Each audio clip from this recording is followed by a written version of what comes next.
Hello everyone, in this video, I'll be translating and summarizing the latest Urdu broadcast by Moeed Pirzada to make it accessible for our English-speaking audience. Let's go through the key developments and insights in Moeed Pirzada's words. This day has brought many developments before me, but my effort will be to focus on those issues that are more useful and relevant to the viewership of this channel. For instance, what is currently happening between Pakistan and Bangladesh. Pakistan's Foreign Minister, Mr. Ishaq Dar, has had another very busy day, and Pakistani television channels are continuously celebrating this, saying that India seems to have been permanently kicked out of Bangladesh's politics and administrative structure, completely ousted. Another issue. Who has floated the idea of creating new provinces in Pakistan, and what is its significance at this time? What does it mean politically that this topic has been raised? Then, there is the case of Miss Alima Khan's son, who has been taken into custody and put on physical remand. This has started to generate a kind of international reaction. For instance, First Pakistan Global, an NGO of the Pakistani origin community based in Washington, met influential US Senator Chris Van Hollen from Maryland, who has a strong role in foreign policy. They told him they will push for a Pakistan hearing in the Senate Foreign Relations Committee. I tweeted about this, highlighting to Chris Van Hollen that organizations like Amnesty International, Human Rights Watch, Committee to Protect Journalists, Reporters Without Borders, and Freedom House should all be invited. The biggest issue, I argued, is the dysfunctionality of Pakistan's judiciary. High courts and the Supreme Court are not functioning. If they had been, the current human rights and media crises in Pakistan would not have escalated like this. This aligns with remarks by Supreme Court Justice Atta Minalla, who at a seminar of the Human Rights Commission of Pakistan said very openly that he feels helpless. He wrote several letters to the Chief Justice regarding the criteria for judicial appointments. The reality is, as long as Atta Minalla was Chief Justice of Islamabad High Court, he raised the standard of justice, tried to protect human rights, media rights, freedom of expression and political rights through his judgments. So these are the issues in front of me. Now, some friends also sent me a video, 2 or 3 of you sent it, about a character called Cartoon Khan. I don't want to get into its details, but quickly, this refers to a previously unknown politician in Pakistan, someone no one had heard of 2 or 3 years ago, who after May 9th, 2023, was launched to create a new narrative, a new movement. His specialty was that he was given a free hand. Where others were arrested for holding rallies, he appeared like a Superman, held gatherings, disappeared, and was never caught. His bravery was hyped up, but eventually he was badly exposed. Many suspected from the start that he was a product of the ISI. Even now, ISI officers keep using him as a pawn, though everyone knows what he really is. Recently, in the last 24 hours, on a pro-government TV channel owned by a businessman, an anchor tried to convince viewers, including myself, that people like us are being funded by RAW, India's intelligence agency. Honestly, I pity Pakistan's intelligence agencies. In the past 3 years, they have discredited themselves. A real intelligence agency operates invisibly without its fingerprints being obvious. But these agencies act like the stinking fish trucks of Karachi. You can smell them miles away. When every initiative clearly shows their hand, it ceases to be intelligence. I didn't want to waste time showing that Cartoon Khan video.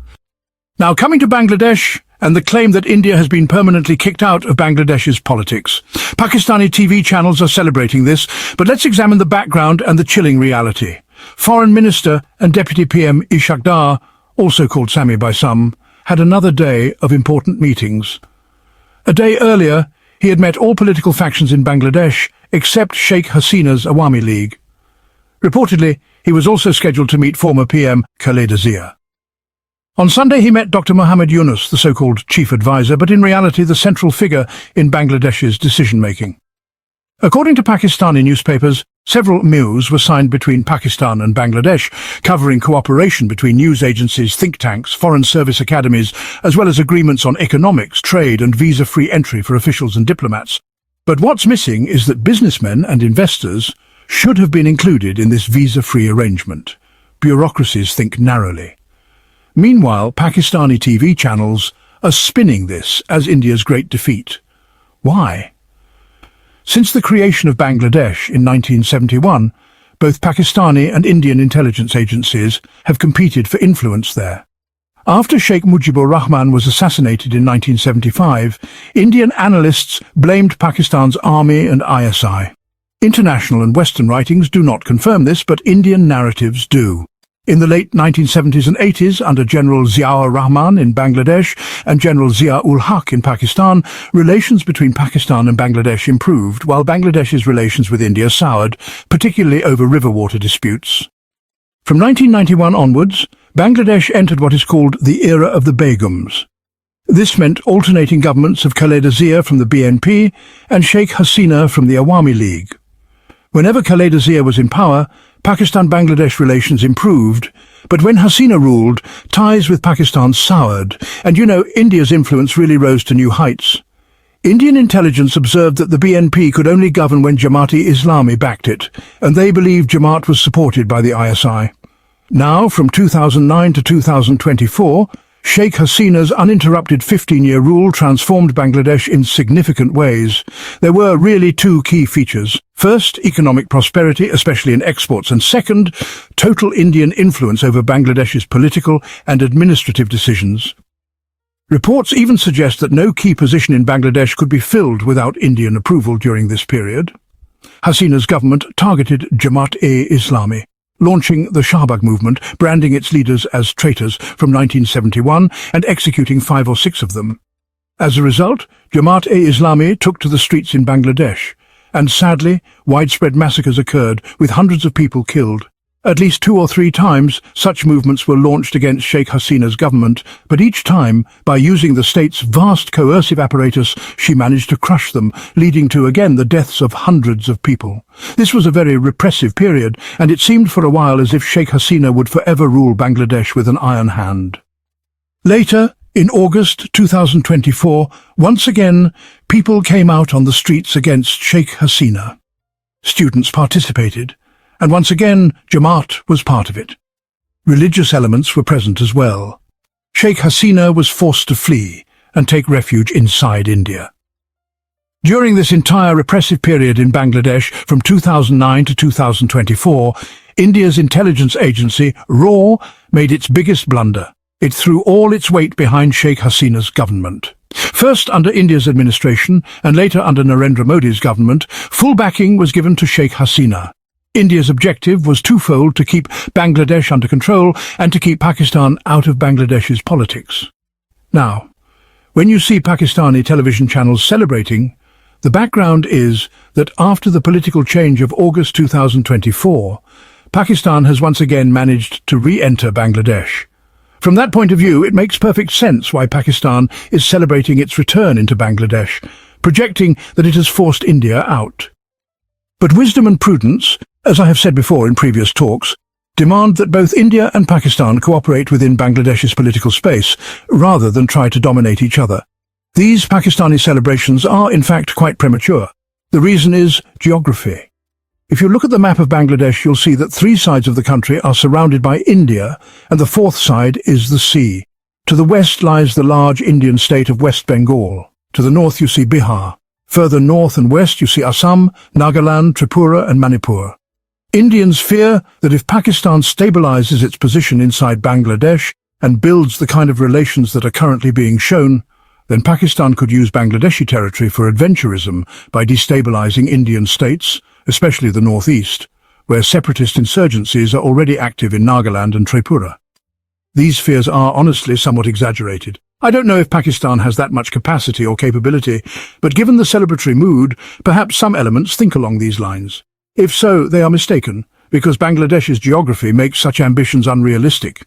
What we are seeing is essentially a contest between the Pakistani establishment and the Indian establishment inside Bangladesh. If this continues, nobody benefits. The real benefit, I'd say, lies in cooperation between the establishments of India, Pakistan and Bangladesh, using Bangladesh as a bridge for better cooperation, better understanding, and ultimately building trust. Now let us turn to a new development inside Pakistan regarding new provinces. Many of you asked me to interpret or analyze this, so let me explain where this story began. I researched this, even using ChatGPT, whose screenshots I have shown on screen. On the 14th of August, Pakistani MNA Riaz presented a bill in the National Assembly proposing a new province, West Punjab, by combining Faisalabad and Sahiwal districts.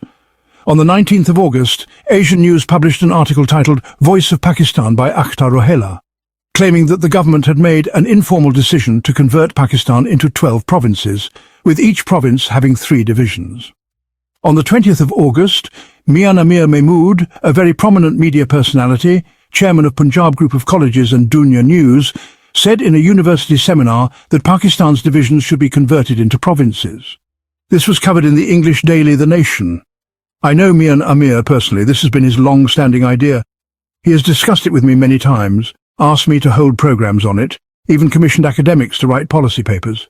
His argument, which is correct, is that smaller provinces would improve administration, unleash creative potential, enable better resource distribution, and improve service delivery.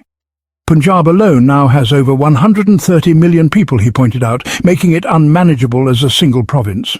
On the 22nd of August, Istehkam-e-Pakistan Party, led by Alim Khan, originally founded by Jahangir Khan Tareen, also backed this idea, proposing that each province should be divided into 3 divisions: North, South and Central. Once IPP joined in, it became clear that Pakistan's establishment is pushing this idea. However, in the last 24 hours, there has been pushback. Senator Mushahid Hussain Syed strongly opposed it, saying it would cause mismanagement and that Pakistan instead needs effective local governments, which are already provided for in the constitution. Given Pakistan's economic crisis, political crisis and polarization, opening this new front would be unwise. Similarly, Ahmed Bilal Mehboob, founder chairman of PILDAT, wrote a detailed critique, arguing that past demands for provinces based on ethnicity or language were natural and organic, but this current push is artificial, clearly establishment-driven, so it is clear Pakistan's establishment is behind this. Should Pakistan have more provinces? Definitely yes, as administrative units, but why push this now? Perhaps as a test balloon? Because new provinces would create new political orientations, new parties, new factions and new debates, diverting attention away from Imran Khan and PTI's struggle. That, I believe, is the current significance of this move. Now, let's discuss another development, this time concerning India, Pakistan and the US. The publication Chemical and Engineering News reported on a virtual seminar organized by the American Chemical Society in fall 2025, focused on rare earth elements. Participants noted that 90% of the world's rare earth supply comes from China. The US sourced 75% of its imports from China last year, and India sourced 80%. Recently, during the Chinese foreign minister's visit to India, China lifted its ban on rare earth exports to India. At the seminar, participants emphasized that India and the US need to cooperate in research and development on rare earths. Remember, Pakistan too has tried to market its rare earth resources under General Asim Munir's leadership. But the US-India establishment is pushing closer cooperation, knowing that Donald Trump sees this as a sensitive weakness in America's supply chain. This is significant because many US officials participated, including Ricky Gill, Special Assistant to the President and Senior Director for South and Central Asian Affairs at the US National Security Council, and on the Indian side, Lakan Thakur, a member of India's National Security Council. Meanwhile, tensions are rising in India. Foreign Minister S. Jaishankar recently said that trade talks with the US are ongoing, but a US delegation scheduled for the 25th of August has postponed its visit. India fears that on the 27th of August, Donald Trump's administration may impose 25% tariffs on Indian exports because of its oil and gas trade with Russia. Jaishankar expressed hope this won't happen, but noted that Trump's open public diplomacy is unprecedented and disruptive. Coming back to Pakistan, the arrest and remand of Alima Khan's sons has attracted international attention.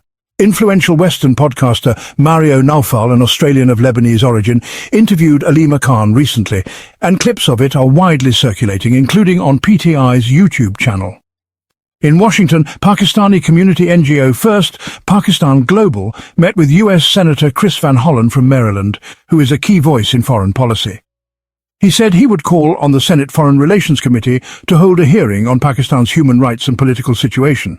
I tweeted tagging him, urging that groups like Amnesty International, Human Rights Watch, Committee to Protect Journalists and Freedom House should testify, along with the FBI, which has evidence of Pakistan's regime conducting transnational repression against Pakistanis inside the US. My argument is, if Pakistan's High Courts and Supreme Court were functioning independently, the crisis would not have reached this stage. Justice Atta Minalla, former Chief Justice of Islamabad High Court, recently admitted in a Human Rights Commission seminar that judges have a central role, that he repeatedly wrote letters to Pakistan's Chief Justice but was ignored, and that he felt helpless. Senator Mustafa Nawaz Khokhar endorsed his statement. So, my central argument is, if only Pakistan's judiciary could be strengthened and rescued from this crisis, the rest of the country's problems could also be turned around. If the High Courts and Supreme Court had been functioning, Pakistan would never have reached this stage. That wraps up our translation of Moeed Pirzada's video.